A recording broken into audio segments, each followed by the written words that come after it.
Hello students, আমি Namita ma'am জ্ঞানজ্যোতি coaching সেন্টারের পক্ষ থেকে তোমাদের সকলকে জানাই আরো একবার স্বাগত।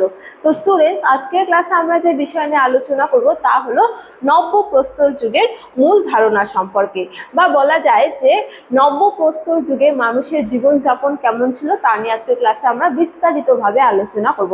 তো চলো দেরি না করে আমরা আজকের আলোচনা শুরু করি।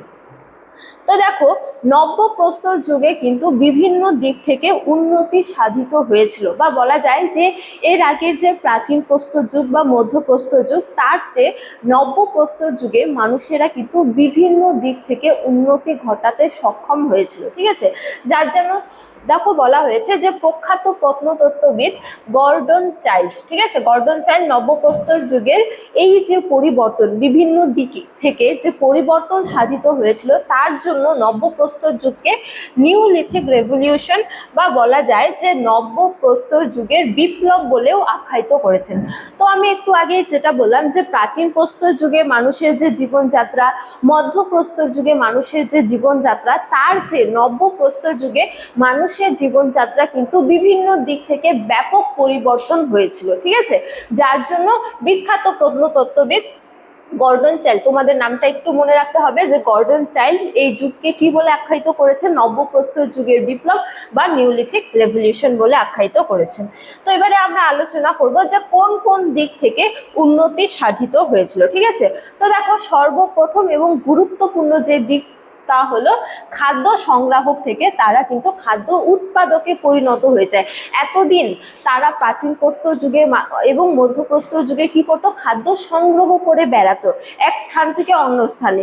তারা নিজেদের খাদ্য নিজেরা উৎপাদন করতে জানতো না, কিন্তু এই যুগে তারা নিজেদের খাদ্য নিজেরাই উৎপাদন করতে শিখে যায়। যেমন দেখো, প্রথমতম বলা হয়েছে যে কৃষিকাজের আবিষ্কার এই যুগের অন্যতম এক গুরুত্বপূর্ণ পরিবর্তন বা উন্নয়ন। ঠিক আছে, তো দেখো বলা হয়েছে যে এই যুগের সবচেয়ে যুগান্তকারী ঘটনা কি? কৃষিকাজের সূচনা। ঠিক আছে, তো মানুষ কি করেছিল? প্রকৃতির ওপর নির্ভরশীলতা কমিয়ে নিজেদের খাদ্য নিজেরাই উৎপাদন করতে শুরু করে। এতদিন তারা বনের ফলমূল এবং পশুর মাংসের বা বলা যায় যে খাদ্যের জন্য সম্পূর্ণ প্রকৃতির ওপর নির্ভরশীল ছিল, কিন্তু এই যুগে তারা প্রকৃতির হাত থেকে রেহাই পেয়ে নিজেদের খাদ্য নিজেরা উৎপাদন করতে শুরু করে। এটা হলো এই যুগের অন্যতম প্রধান পরিবর্তন। এছাড়াও কি খাদ্য উৎপাদন, যেমন আগের যুগে মানুষেরা কি করতো? শিকার ও বনের ফলমূল সংগ্রহ করে নিজেদের জীবনযাপন করতো। ঠিক আছে, কিন্তু এই যুগে মানুষেরা কি করে? বীজ বপন করে প্রথমবারের মতো খাদ্য উৎপাদকে পরিণত হয়। তো এতদিন তারা কি ছিল? খাদ্য সংগ্রহকারী ছিল, কিন্তু এই যে নব্যপ্রস্তর যুগ, এই নব্যপ্রস্তর যুগে তারা খাদ্য উৎপাদককারীতে পরিণত হয়ে যায়। ঠিক আছে, তো এই যে নিজেদের খাদ্য নিজেদের হচ্ছে যে তৈরি করা বা বলা যায় যে কৃষিকাজের আবিষ্কার এই যুগের কিন্তু অভূতপূর্ণ বলা যায় যে পরিবর্তন। ঠিক আছে, তারপরে দেখো যার ফলে কি হয়েছিল? খাদ্যের নিশ্চিতকরণ হয়েছিল।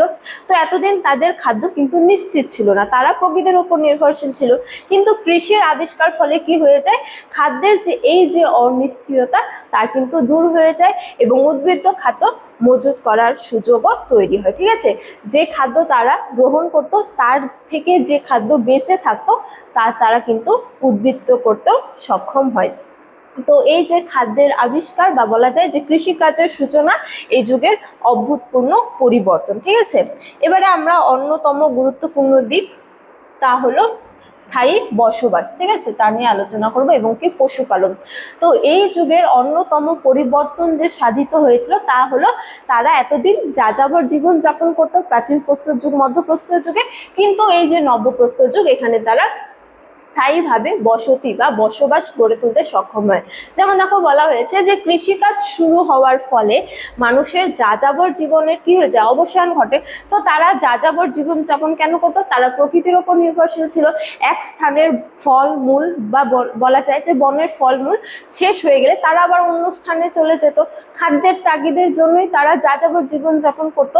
কিন্তু যেহেতু এই যুগে কৃষিকাজের আবিষ্কার শুরু হয়ে যায়, খাদ্যের নিশ্চিতকরণ হয়ে যায়, তাই তারা এই যাযাবর জীবন ত্যাগ করে স্থায়ীভাবে বসতি গড়ে তুলতেও শিখে যায়। ঠিক আছে, যেমন দেখো বলা হয়েছে যে ফসল বোনা থেকে শুরু করে ফসল কাটা পর্যন্ত দীর্ঘ সময় এক জায়গায় থাকতে হতো। ঠিক আছে, যার ফলে তারা স্থায়ীভাবে বসতি গড়ে তুলতেও শিখে যায়। তো এর ফলে মানুষের কৃষি জমির কাছাকাছি স্থায়ী ঘরবাড়ি এবং কি গ্রাম গড়ে তুলতে শুরু করে, যা স্থায়ী সমাজ ব্যবস্থার ভিত্তি স্থাপন করে। ঠিক আছে, বা বলা যায় যে এই যুগের অভূতপূর্ণ পরিবর্তন হলো তারা স্থায়ী বসতি গড়ে তুলতেও শিখে যায়। ঠিক আছে, এছাড়া তারা কি পশুপালন বা বলা যায় যে পশুকে পোষ মানাতে শিখে যায়। যেমন দেখো বলা হয়েছে যে শুধুমাত্র শিকার না করে মানুষ এই যুগে বন্য প্রাণীদের পোষ মানাতে শেখে। ঠিক আছে, এবং বন্য প্রাণী হিসেবে কোন কোন পশুকে তারা পোষ মেনেছিল?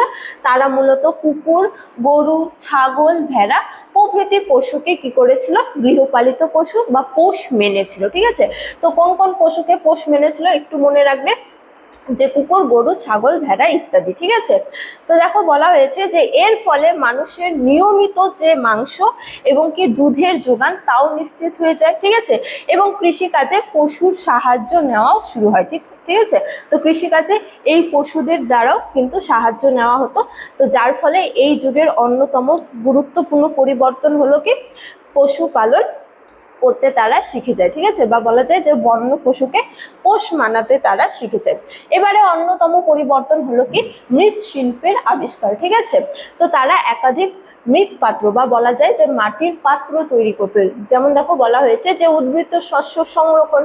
তো কৃষিকাজের ফলে উদ্বৃত্ত বা বলা যায় যে উৎপাদিত উদ্বৃত্ত শস্য মজুত রাখার প্রয়োজনে মাটির পাত্রের প্রয়োজন ঘটে। ঠিক আছে, যার ফলে মাটির পাত্রের উদ্ভব ঘটে ধীরে ধীরে। ঠিক আছে, এছাড়াও কি হয়ে যায়, এই যুগের অন্যতম এক গুরুত্বপূর্ণ দিক হলো যে কুমোর চাকা আবিষ্কার। তো যদি প্রশ্ন আসে কুমোর চাকা আবিষ্কার মানুষেরা কোন যুগে করেছিল, তা হবে নব্যপ্রস্তর যুগ। ঠিক আছে, তো এই যুগে কুমোরের চাকা কি হয় ব্যবহার শুরু হয় বলে অনুমান করা হয় যে মৃৎশিল্পের বিপ্লব নিয়ে আসে। ঠিক আছে, বা বলা যায় যে এই যুগে মৃৎশিল্পেরও উত্থান ঘটে। এছাড়াও দৈনন্দিন সুবিধা, যেমন দেখো বলা হয়েছে যে জল আনা, রান্না করা এবং কি শস্য সংরক্ষণের জন্য মজবুত পোড়ামাটির পাত্রের ব্যবহার মানুষের জীবনকে অনেক সহজ করে তোলে। বা বলা যায় যে নানা সুবিধার জন্য তারা কি করে মৃৎপাত্রের প্রয়োজন অনুভব করে, এবং এই সময় তারা কিন্তু কোনো ধাতুর ব্যবহার জানতো না, যার জন্য তারা মাটি দিয়ে পাত্র তৈরি করত। তো এই যুগে কুমোরের চাকার আবিষ্কার বা কুমোর চাকার আবিষ্কার হলো এক অভূতপূর্ণ উত্থান। ঠিক আছে, তো এই কুমোর চাকা আবিষ্কার কিন্তু এই যুগের অন্যতম পরিবর্তন, যার ফলে কি হয়েছিল মৃৎশিল্পেরও বিকাশ হয়েছিল। এছাড়াও এই যুগের অন্যতম প্রধান যে পরিবর্তন সাধিত হয়েছিল তা হলো হাতিয়ারের ক্ষেত্রে। ঠিক আছে, তো এর আগে যুগে তারা বা বলা যায় যে প্রাচীন প্রস্তর যুগে তারা অমসৃণ পাথর ব্যবহার করত। প্রকৃতি থেকে যে আকারে পাথর পেত তাকে তারা হাতিয়ার হিসেবে ব্যবহার করতো, সেখানে কোনো পরিবর্তন করতো না। ঠিক আছে, কিন্তু মধ্যপ্রস্তর যুগে হাতিয়ারের ক্ষেত্রে প্রাচীন প্রস্তরের তুলনায় কিছুটা উন্নতি ঘটে, এবং নব্যপ্রস্তর যুগে কিন্তু আরো উন্নতি সাধিত হয় হাতিয়ারের ক্ষেত্রে। ঠিক আছে, যেমন দেখো বলা হয়েছে যে অমসৃণ হাতিয়ারের বদলে ঘষে ঘষে তারা মসৃণ এবং কি তীক্ষ্ণ এছাড়া কার্যকরী পাথরের হাতিয়ার হচ্ছে যে ব্যবহার করতে শুরু করে। ঠিক আছে, যেমন এই যুগে তারা কিসের হাতিয়ার ব্যবহার করতো? কাস্তে, কুঠার, এই সমস্ত। ঠিক আছে, তো এই যুগে তারা হাতিয়ারগুলিকে মসৃণ করতে শিখে এবং পাথরের মধ্যেও বাছাই করে নেয় যে কোন পাথরটি হাতিয়ার হিসেবে সঠিক হবে, কোনটি হবে না। ঠিক আছে, ইত্যাদি। তো হাতিয়ারের ক্ষেত্রে উন্নয়ন এই যুগের অন্যতম পরিবর্তন। ঠিক আছে, মানুষের জীবনযাত্রার ক্ষেত্রে। এছাড়া শ্রম বিভাগ, দেখো এখানে বলা হয়েছে যে সবাইকে আর খাদ্যের সন্ধানে ব্যস্ত থাকতে হতো না, যেহেতু তারা কৃষি কাজ করতে শিখে যায়। ঠিক আছে, তো ফলে কৃষি কাজ, পশুপালন এবং কি পাত্র তৈরির কাজ, নানা কাজের উত্থান ঘটে। ঠিক আছে, যার ফলে মানুষের মধ্যে কি হয়ে যায়, ভাগ হয়ে যায় এই কাজগুলি, যার ফলে এক একটি শ্রম বিভাগও গড়ে ওঠে। ঠিক আছে, যেমন কোনো কোনো মানুষ কৃষি কাজের সাথে যুক্ত থাকতো, আবার কোনো কোনো মানুষ পশুপালনের সাথে যুক্ত থাকতো ইত্যাদি। তো মানুষের মধ্যে কিন্তু শ্রম বিভাগও তৈরি হয়ে যায় এই যুগে।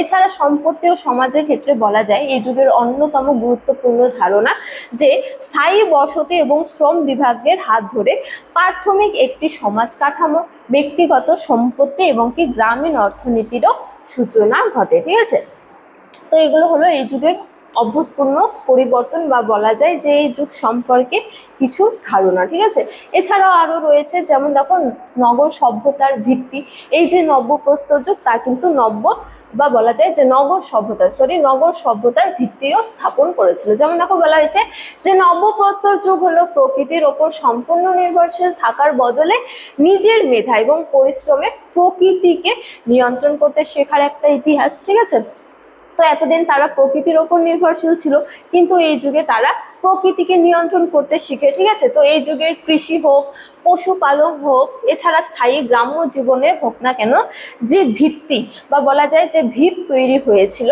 তার ওপরেই ভর করে, বা বলা যায় যে তার ওপর নির্ভর করেই পরবর্তীকালে কি হয়েছিল, হরপ্পা, মিশরীয় বা মেসোপটেমিয়ার মতো বড় বড় যে নদী মাতৃক নগর সভ্যতাগুলির উত্থান ঘটেছিল। ঠিক আছে, তো বা বলা যায় যে এই যে নব্যপ্রস্তর যুগ তা কিন্তু এই নাগরিক সভ্যতা বা নদী মাতৃক এত বড় বড় নাগরিক সভ্যতার কিন্তু যে উত্থান, সেই উত্থানের পথ প্রশস্ত করেছিল। ঠিক আছে, তো এটা হলো নব্যপ্রস্তর যুগের কিছু গুরুত্বপূর্ণ টিপস। ঠিক আছে, এছাড়া পরিশেষে বলা যায় যে নব্যপ্রস্তর যুগ কেবল উন্নত পাথরের হাতিয়ার তৈরির গল্প ছিল না। ঠিক আছে, তো এটি হলো মানুষের প্রকৃতির জয়ের এবং কি আধুনিক সভ্যতার বা বলা যায় যে নাগরিক সভ্যতার ভিত্তিপ্রস্তর স্থাপনের প্রথম সফল পদক্ষেপ। ঠিক আছে, বা বলা যায় যে এই যে নব্যপ্রস্তর যুগের সভ্যতা, এই সভ্যতায় কিন্তু বিভিন্ন দিক থেকে নানা উন্নয়ন সাধিত হয়েছিল। ঠিক আছে, প্রাচীন প্রস্তর যুগ এবং মধ্যপ্রস্তর যুগের তুলনায়